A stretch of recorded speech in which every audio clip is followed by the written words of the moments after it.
5월 18일 부활 제7주간 화요일 성 요한 1세 교황 순교자 본기도 전능하시고 자비로우신 하느님, 성령께서 내려와 저희 안에 머무르시어 저희가 성령의 영광스러운 성전이 되게 하소서.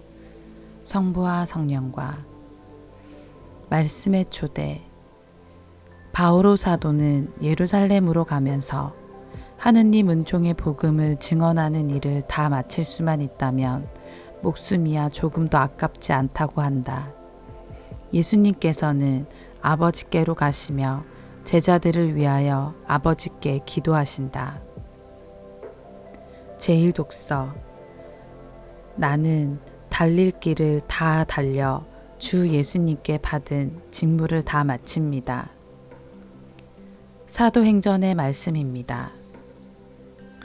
그 무렵 바오로는 밀레토스에서 에페소로 사람을 보내어 그 교회의 원로들을 불러오게 하였다. 그들이 자기에게 오자 바오로가 말하였다. 여러분은 내가 아시아에 발을 들여놓는 첫날부터 여러분과 함께 그 모든 시간을 어떻게 지냈는지 잘 알고 있습니다. 나는 유다인들의 음모로 여러 시련을 겪고 눈물을 흘리며 아주 겸손히 주님을 섬겼습니다. 그리고 유익한 것이면 무엇 하나 빼놓지 않고 회중 앞에서 또 개인 집에서 여러분에게 알려주고 가르쳤습니다. 나는 유다인들과 그리스인들에게 회개하여 하느님께 돌아오고 우리 주 예수님을 믿어야 한다고 증언하였습니다. 그런데 이제 나는 성령께 사로잡혀 예루살렘으로 가고 있습니다. 거기에서 나에게 무슨 일이 닥칠지 나는 모릅니다. 다만 투옥과 환난이 나를 기다리고 있다는 것은 성령께서 내가 가는 고을에서마다 일러주셨습니다. 그러나 내가 달릴 길을 다 달려 주 예수님께 받은 직무, 곧 하느님 은총의 복음을 증언하는 일을 다 마칠 수만 있다면 내 목숨이야 조금도 아깝지 않습니다. 이제 내가 두루 돌아다니며 하느님의 나라를 선포한 여러분 가운데에서 아무도 다시는 내 얼굴을 볼 수 없으리라는 것을 나는 압니다. 그래서 여러분 가운데 그 누구의 멸망에 대해서도 나에게는 잘못이 없다는 것을 나는 오늘 여러분에게 엄숙히 선언합니다. 내가 하느님의 모든 뜻을 무엇 하나 빼놓지 않고 여러분에게 알려주었기 때문입니다. 주님의 말씀입니다. 하느님 감사합니다. 복음. 아버지, 아버지의 아들을 영광스럽게 해 주십시오. 요한이 전한 거룩한 복음입니다. 그때 예수님께서는 하늘을 향하여 눈을 들어 말씀하셨다.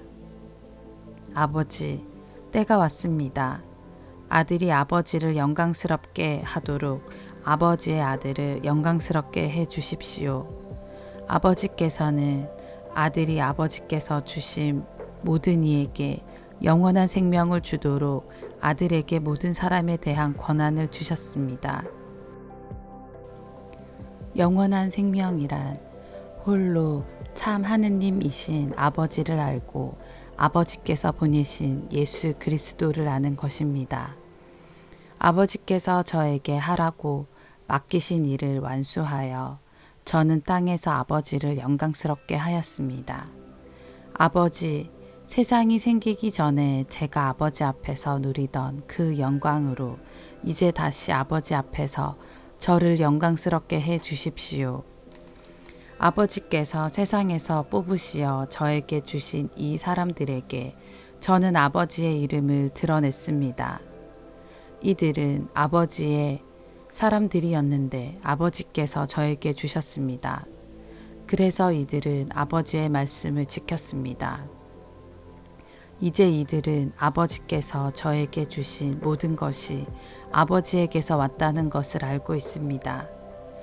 아버지께서 저에게 주신 말씀을 제가 이들에게 주고 이들은 또 그것을 받아들였기 때문입니다. 그리하여 이들은 제가 아버지에게서 나왔다는 것을 참으로 알고 아버지께서 저를 보내셨다는 것을 믿게 되었습니다. 저는 이들을 위하여 빕니다.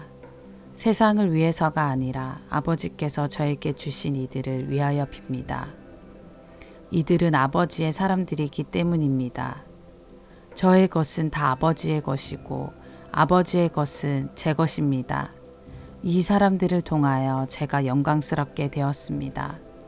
저는 더 이상 세상에 있지 않지만 이들은 세상에 있습니다. 저는 아버지께 갑니다. 주님의 말씀입니다. 그리스도님 찬미합니다. 오늘의 묵상. 오늘 복음은 성자께서 자신의 전 존재를 성부께 드리는 기도입니다. 예수님께서는 때가 왔음을 아시고 그 시각을 향하여 나아가십니다.